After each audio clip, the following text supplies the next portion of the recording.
Hello, நம்ம வந்து இப்போது ஆயிஸ்டர் மஷ்ரூம் அதாவது சிப்பி காளானில் வந்து நம்ம பிரியாணி எப்படி பண்ணலாம் அப்படின்னு நம்ம பார்க்க போகிறோம். இதில் எந்த ஒரு டிஃப்ரென்ஸுமே இல்லை. நீங்கள் சிக்கனை வச்சு எப்படி நீங்கள் வந்து நார்மலாக சிக்கன் பிரியாணி நீங்கள் பண்ணுறீங்களோ அதே மாதிரி தான் நம்ம இப்போது ஆயிஸ்டர் மஷ்ரூமை பற்றி பார்க்க போகிறோம்.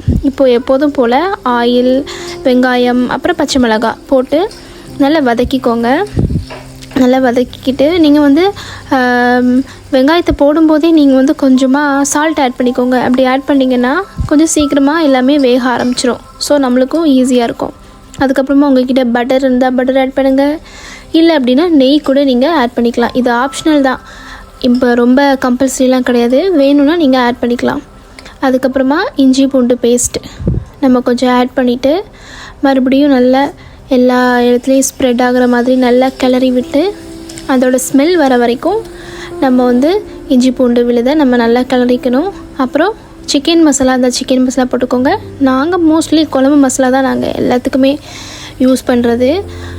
ஸோ எங்களுக்கு எல்லாமே டேஸ்ட்டாக வரும். அப்புறமா கொஞ்சம் ஆயில் இல்லை அப்படின்னா கொஞ்சமாக ஆயில் ஆட் பண்ணிக்கோங்க. அதுக்கப்புறமா கொத்தமல்லி தழை, அதுக்கப்புறமா புதினா தழை ரெண்டையுமே நல்லா போட்டு நல்லா வதக்கிக்கோங்க. இப்போது நம்மக்கிட்ட இருக்கிற ஆயிஸ்டரை கொஞ்சம் கொஞ்சமாக எடுத்து எல்லாம் பிச்சு நாம் வைக்கலாம். இப்போ நான் யூஸ் பண்ணுறது வந்து பிங்க் கலர். ஸோ நல்லா ஹார்டாக இருக்கும். இது அவ்வளோ சீக்கிரத்தில் கரைஞ்சி போகாது.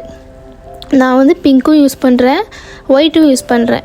ஸோ எனக்கு வந்து மோஸ்ட்லி வந்து ஆயிஸ்டர் வந்து நீங்கள் வந்து அந்த ஸ்டெம்மோடு உள்ளே போட்டு நீங்கள் பண்ணுங்கள். நீங்கள் வந்து ஸ்டெம்மையும் அதையும் தனித்தனியாக பண்ணிடாதீங்க. ஸ்டெம்மோடு போட்டிங்க அப்படின்னா அது வந்து அந்த சிக்கன் துண்டு மாதிரியே கிடக்கும். அவ்வளோ சீக்கிரத்தில் வந்து கரைஞ்சி போகாது. ஸோ மோஸ்ட்லி நாங்கள் வந்து விளைய வச்சு ஹார்வெஸ்ட் பண்ணுற எங்களோட மஷ்ரூம் வந்து எப்பொழுதுமே சிக்கன் துண்டு மாதிரி அப்படியே கிடக்கும். மோஸ்ட்லி அது வந்து கரைஞ்சிலாம் போகாது. நல்லா ஆயிலில் நல்லா வதக்கிக்கோங்க.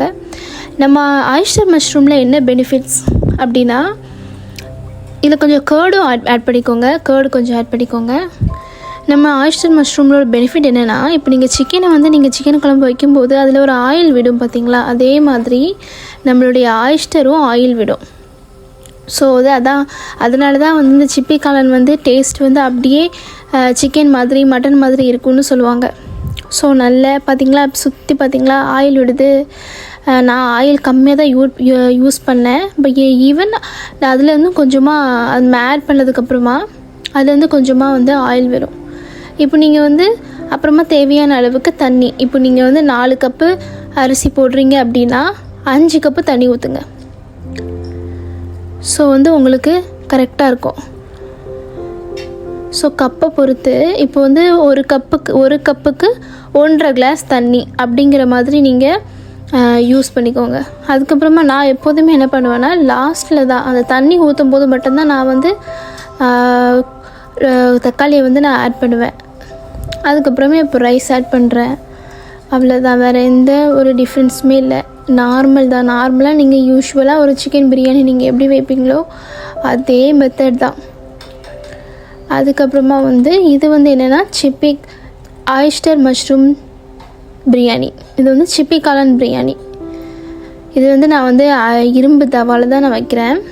ஆக்சுவலி இப்போ பார்த்திங்களா இதுதான் ஃபினிஷிங், நம்மளோட சிப்பி காளான் பிரியாணியோட ஃபினிஷிங். பார்த்திங்களா அந்த சிக்கன் துண்டு மாதிரி கிடக்கு பார்த்திங்களா, அது வந்து என்னென்னா ஆயிஸ்டர் தான், சிப்பி காளான் தான் அந்த சிக்கன் துண்டு மாதிரி இருக்குது. நீங்கள் வந்து இதை குக்கரில் கூட வச்சுக்கலாம். நம்ம வந்து இதில் தான் வைக்கணும் அப்படி இல்லை, இதே மெத்தட் தான் குக்கருக்கும். ஸோ ஃபைனலி வந்து ரொம்ப டேஸ்ட்டாகவே இருந்தது. எல்லாமே ரொம்ப நல்ல உதிர்ந்தால ரொம்ப நல்லா இருந்தது. பார்த்திங்களா, இதெல்லாம் வந்து ஆயிஸ்டரோட ஸ்டெம் தான். அது வந்து என்ன ஆகலைன்னா கரைஞ்சிலாம் போகலை. அப்படி சிக்கன் இல்லைன்னா மட்டன் துண்டு அந்த மாதிரி தான் ரொம்ப டேஸ்டியாக இருந்தது. இது பார்த்திங்களா, இது எல்லாமே வந்து ஆயிஸ்டர் தான். நான் வந்து பிங்க்கும் அண்டு ஒயிட்டும் வந்து ஆட் பண்ணி நான் வந்து இந்த சிக்கன் பிரியாணி, இந்த சிப்பி காளான் பிரியாணியை நான் பண்ணியிருக்கேன். இது பார்த்திங்களா, இது வந்து அப்படி லெக் பீஸ் மாதிரியே இருக்குது, சிக்கன் லெக் பீஸ் மாதிரி இருக்குது. ஸோ வந்து நீங்களுமே கண்டிப்பாக இதை வாங்கி நீங்கள் டேஸ்ட் பண்ணி ஒன்ஸ் நீங்கள் டேஸ்ட் பண்ணி பார்த்தீங்கன்னா அதுக்கப்புறம் கண்டிப்பாக நீங்கள் இதுக்கு நீங்கள் அடிக்ட் ஆயிடுவீங்க. அண்டு இதை நீங்கள் அப்படியே ஃபாலோ பண்ணி சாப்பிட ஆரம்பிச்சிருவீங்க. ஏன்னா இது வந்து ரொம்ப நேச்சுரல். இது வந்து என்னென்னா ஒரு வீகன் ஃபுட்டு தான், பட் என்ன நான்வெஜ் டேஸ்ட்டில் இருக்கும். அதுதான் சிக்கன், அதுதான் வந்து சிப்பி காளானோட ஸ்பெஷல். அப்புறம் இது வந்து பொரிச்சு எடுத்தது. நீங்கள் வந்து சிக்கன் வந்து நீங்கள் வைக்கும்போது அதை வந்து நீங்கள் என்ன பண்ணணும் அப்படின்னா, தண்ணியில் வந்து ரொம்ப அதை வந்து கழுவணும். ஆனால் நீங்கள் பொரிக்கிறீங்க அப்படின்னா